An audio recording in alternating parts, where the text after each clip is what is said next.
جی بالکل، دیکھیں پاکستان کی سیکیورٹی فورسز انتہائی غیر قدر خدمات انجام دے رہی ہے، اور جس علاقے کا اور جس واقعے کا آپ ذکر کر رہے ہیں واقعی وہاں پہ سیکیورٹی کے شدید مسائل ہے، لیکن افواج پاکستان نے ہمیشہ وہاں پہ پاکستان کا جھنڈا بلند کیا ہے، اور سراروغہ آپریشن میں پاکستانی فوج کو انتہائی اہم کامیابیاں ملی ہے۔ اس میں فتنۃ الخوارج کے کئی اہم رہنما جو پاکستانی ریاست کو مطلوب تھے، جو پاکستان کے بے گناہ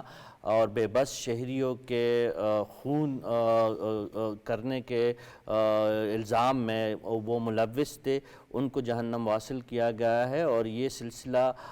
رک نہیں رہا۔ روز وہاں پہ آپریشن ہو رہے ہیں، سرحدی علاقوں سے بھی اطلاعات ہے، پکتیا اور پکتیکا کے قریب جو بارڈر کا ایریا ہے وہاں سے بھی اطلاعات ہے کہ افواج پاکستان دفاع وطن کے لیے اپنی جانوں کا نذرانہ پیش کر رہے ہیں، اور وہاں پہ دشمن کو مات کہانی پڑ رہی ہے۔ تو یہ جو واقعات، کچھ یہ بہت مختصر سے واقعات ہمارے سامنے آتے ہیں، افواج پاکستان کا کردار، سیکیورٹی فورسز کا کردار، سول جو ہماری پولیس ہے، ایف سی ہے، جو فرنٹیئر کانسٹیبلری ہے، ان کی جو قربانیوں کی داستان ہے وہ بہت طویل ہے، اور یہ سلسلہ کافی مدت سے جاری ہے، اور جو اس وقت عسکری قیادت کا عزم ہم دیکھ رہے ہیں تو آپ کی بات دل کو لگتی ہے کہ واقعی جو ان کا ایک حکمت عملی ہے یہی ہے کہ فتنۃ الخوارج کا جب تک مکمل خاتمہ نہیں ہوگا تو ہمیں افواج پاکستان اور سیکیورٹی فورسز کا جو ہے وہ آرام سے نہیں بیٹھتی نظر آ رہی۔ ٹھیک ہے شنیلا صاحبہ، دیکھیں پاکستان میں دہشت گردی جو تھی اس کو ختم کر دیا گیا تھا جب آپریشن ہوا تھا 2013 میں جو حکومت آئی تھی، انہوں نے جو آپریشن سٹارٹ کیا تھا اس کے بعد، لیکن بدقسمتی سے پھر بیچ میں ایک ایسی حکومت آ گئی کہ جو فتنۃ الخوارج کو خود لا کر انہوں نے بٹھا دیا، ہماری گلی محلوں تک پہنچا دیا۔ ہماری سیکورٹی فورسز جو کب سے اس جنگ میں اپنی قربانیاں دیتی ہوئی آ رہی ہے، لیکن جو ابھی آرمی چیف ہیں ان کا یہ ہے کہ اس کے اوپر زیرو ٹالرنس ہے کہ ہر حال میں فتنۃ الخوارج جو ان کو ختم کرنا ہے، کیونکہ نہ ہماری فورسز اور نہ ہماری جو سول ہیں اب مزید کسی قربانی کے ہم متحمل ہو سکتے ہیں۔ ہماری جانیں فالتو نہیں ہے کہ ہم کوئی کسی کی سیاسی چال کے لیے یہاں پہ لا کے دہشت گرد بسائے جائیں اور ہمارے سیولین جو ہیں، ہمارے جو فوجی ہیں وہ اس کی بھیڑ چڑھ رہے ہیں، ایسا نہیں ہو سکتا۔ تو یہ اب جو کل رات کو افغانستان کے اندر بھی کچھ جو ہے سٹرائکس کی گئی، سرجیکل سٹرائک کی گئی، وہ یہی ہے کہ اب پاکستان کے دفاع کے لیے ہر حد تک جائے گا، اور کسی بھی دہشت گرد جو ہے وہ اس کو یہ حق نہیں دیا جائے گا کہ وہ یہاں آئے اور آ کے ہمارے سیکورٹی فورسز کو یا ہمارے سیولین کو نشانہ بنا سکے۔ ٹھیک ہے ڈاکٹر صاحب، اس وقت سیکورٹی فورسز کا جذبہ جو ہے قابل داد ہے۔ دیکھیں سیکورٹی فورسز تو روز اول سے قربانی بھی دے رہی ہیں اور دہشت گردوں کو شکست بھی دے رہی ہیں۔ پرابلم کیا ہے؟ وہ لوگ جو اپنی سیاست دہشت گردوں کے پیچھے چھپاتے ہیں، اب ان کی سمجھ میں آنا چاہیے، سیکورٹی فورسز نے بھی قربانی دے دی، عوام بھی قربانی دے رہے ہیں، جان کی بھی اور مال کی بھی اور اپنی اکانومی کی بھی، یہ تو ہم قربانی دے رہے ہیں پاکستان کے لوگ۔ لیکن وہ لوگ جو دہشت گرد لا کے بٹھاتے ہیں، ان کی آڑ میں سیاست کرتے ہیں، انہیں اپنا بھائی قرار دیتے ہیں، ان کے یہاں دفتر کھولنا چاہتے ہیں اور ان کو فیسیلیٹیٹ کرنا چاہتے ہیں، اور ایسے ارینجمنٹ کرتے ہیں جن کے نتیجے میں پاکستان میں دہشت گردی پھیل جائے، وہ یا تو وہ پاکستان کا انتخاب کر لیں، پاکستان کے عوام کے مفاد کا انتخاب کر لیں، یا پھر وہ کوئی اپنا اور راستہ ناپیں، پاکستان کو وہ کتنا کھیل بنائیں گے۔ ٹھیک ہے اقرار صاحب، دیکھیں 21 دسمبر کو ہم نے 16 جوانوں کی قربانیاں دی تھی، اور اس کا میرا خیال میں حساب اس سے بہت آگے جا کے پورا کر لیا گیا ہے۔ ابھی کچھ انفارمیشن ہم شاید آفیشیلی ہم نہ ہی شیئر کریں، میں اتنا کہوں گا کہ ایک آڈیو آئی ہے دوسری طرف سے، اور وہ آڈیو میں کنفرم وہ کہتے ہیں کہ ہم تنظیم کر رہے تھے اور گولے آئے ہیں، اور پورا کا پورا تنظیمی ہمارا جتنے بھی اس وقت لوگ تھے سٹرکچر، یعنی کہ اس آڈیو کے مطابق تقریباً 32 افراد، 32 خارج، 32 جانور جو ہیں وہاں پہ جہنم واصل ہوئے ہیں، not in Pakistan, somewhere else. ٹھیک ہے ناظرین، اب اگلے اور آخری ٹاپک کی جانب بڑھیں گے. ہم ضلع کرم کی بات کریں گے جس کی جو صورتحال ہے ابھی بھی کشیدہ ہے اور وہاں پر سردی کی شدید لہر دوڑ پڑی ہے اور وہاں جو پریس کلب ہے اس کے باہر عوام نے اپنا جو دھرنا ہے وہ بھی جاری کیا ہوا ہے. صافی صاحب 30 سیکنڈز ہر اینالسٹ کے پاس ہوں گے کیونکہ وقت کی قلت ہوگی. اب بتائیے گا کہ وفاق کی جانب سے اور بالخصوص وزیر اعظم کی جانب سے جو اقدامات کیے گئے ہیں ان کو آپ کیسا دیکھتے ہیں؟ 30 سیکنڈ میں تو میں یہی کہوں گا کہ وہ ہیلی کاپٹر جس میں بانی پی ٹی آئی بنی گالہ کے آمد و رفت کے لیے استعمال کرتے تھے، آج وہ ہیلی کاپٹر کرم ضلع کے بے بس اور معصوم جو وہاں پہ پنسے ہوئے شہری ہے ان کو ادویات اور ضروری ساز و سامان جو ہے پہنچانے کے لیے استعمال ہو رہا ہے. وفاق کی طرف سے سنجیدگی نظر آ رہی ہے اور صوبائی حکومت کی اب بھی وہی رویہ ہے کہ ہر معاملے میں وہ سیاست کھیل رہے ہیں. یہی فرق ہے وفاق اور صوبے کے رویے میں، اور کرم کے عوام جو ہے وہ بالکل چکی کے دو پارٹ میں وہ بالکل پستے ہوئے ہمیں نظر آ رہے ہیں. شنیلا صاحبہ، اگلے الیکشن میں عوام بھی کیا اپنا فیصلہ بدل لے گی پھر؟ دیکھیں عوام کو اب سمجھ تو آنی شروع ہوگی. اگر آپ گراؤنڈ کے اوپر جائیں خیبر پختونخوا میں یا ادھر پاکستان کے اندر بھی، تو لوگوں کو نظر آ رہا ہے کہ کام کون کر رہا ہے اور انتشار کون پھیلا رہا ہے. کرم کی جو عوام ہے ان کو ظاہر ہے اب سمجھ آئے گا کہ یہ ایک مسئلہ 11 سال سے ایک حکومت بیٹھی، اس نے وہ مسئلہ حل نہیں کیا. اب جس وقت وہاں پہ جو خون ریزی ہو رہی تھی تو ان لاشوں کو چھوڑ کے وہ وہاں پہ مسئلہ حل کرنے کی بجائے، وہاں پہ امن قائم کرنے کی بجائے وہ وفاق کے اوپر حملہ کر رہے تھے. اور اب بھی وفاق کی طرف سے، پنجاب کی طرف سے ان کو امداد پہنچ رہی ہے، وہاں پہ ان کی مشکلات کو حل کرنے کی کوشش کی جا رہی ہے. حالانکہ امن و امان کو قائم کرنا صوبائی حکومت کی ذمہ داری ہے. نہ وہ وزیر اعلیٰ اتنے ایکٹیو نظر آ رہے ہیں، نہ وہ وزیر اعلیٰ وہاں کے جو لوگ ہیں ان کے جو زخموں پر مرہم رکھ رہے ہیں، بلکہ اس کی بجائے جو ان کے مشیر ہیں وہ اپنے بیانات سے وہاں کے لوگوں کو اور زیادہ جو ہے وہ افینڈ کر رہے ہیں. تو عوام ضرور ووٹ دیتے ہوئے اب دیکھے گی کہ ان کی مشکلات کو کس نے حل کیا اور وہ کون تھے جو ان کی مشکلات کو دیکھتے ہوئے ان تک پہنچے تھے. ٹھیک ہے، اسی کے ساتھ ساتھ اتحادی جو جماعتیں ہیں ڈاکٹر صاحب وہ بھی ان کے خلاف بول رہی ہیں. اچھا دیکھیں نا، وہ آپ کے 30 سیکنڈ تو نکل گئے ہوں گے. میں ایک ہی جملہ کہتا ہوں کہ اب کرم ایجنسی کا کنٹرول وفاق لے لے اور اس پہ کام کرے اور ان کو سیاست کرنے دے. آپ کے پاس 1 منٹ ہے. تو آپ چھوڑ دیں سیاست کو. وہاں انسانیت مر رہی ہے، بچے بھوک سے مر رہے ہیں، پیاس سے، زخمی مر رہے ہیں. تو آپ کہیں جی چھوڑیں یار، اب آپ کرتے رہیں سیاست، ہم اس کو کر لیتے ہیں ٹھیک، اس لیے کہ وہ سنجیدہ ہونے کو تیار نہیں ہے. تو اگر وہ سنجیدہ ہونے کو تیار نہیں ہے تو پھر ہم کرم ایجنسی کے لوگوں کو، اس علاقے کے لوگوں کو اس طرح تو ان کی سیاست کی پینٹ نہیں چڑھا سکتے. ٹھیک ہے اقرار صاحب. دیکھیں، total failure of the provincial government and total failure of the traditional jirga system. Jirga system کی وجہ سے نیگوسیشن بہت لیٹ ہوئی ہیں، کئی دفعہ ہونے کی کوشش ہوئی ہے، اور اس کے بیچ میں جو لوگوں کی اپنا شہادتیں وہ بڑھتی گئی ہیں دونوں طرف سے. تو یہ ٹوٹل فیلئر ہے. ہمیں جرگا سسٹم کے کانسیپٹ سے باہر نکلنا چاہیے اور سول ایڈمنسٹریشن کا جو کنٹرول ہے اس کے اوپر چلنا چاہیے. اور میں سپورٹ کرتا ہوں ڈاکٹر فاروق عادل صاحب کو، کم سے کم کرم ایجنسی کو فار دی ٹائمنگ آپ جو ہے وہ پروونشل سے نکال کے آپ فیڈریشن کے حوالے کریں، اور وہاں پہ پھر دیکھیں گے اپنا ہلاک ہوتی ہے، اپنا یعنی کہ کامیاب ہوتی ہے کہ نہیں ہوتی ہے، ایک ہمیں تجربہ کرنا پڑے گا. ٹھیک ہے، ہمارے آج کے تمام اینالسٹ کا بہت شکریہ. ناظرین، آج کے پروگرام کیپٹل ویو سے ہمیں اجازت دیجیے. آپ اپنا خیال رکھیے. اللہ حافظ. پاکستان زندہ باد.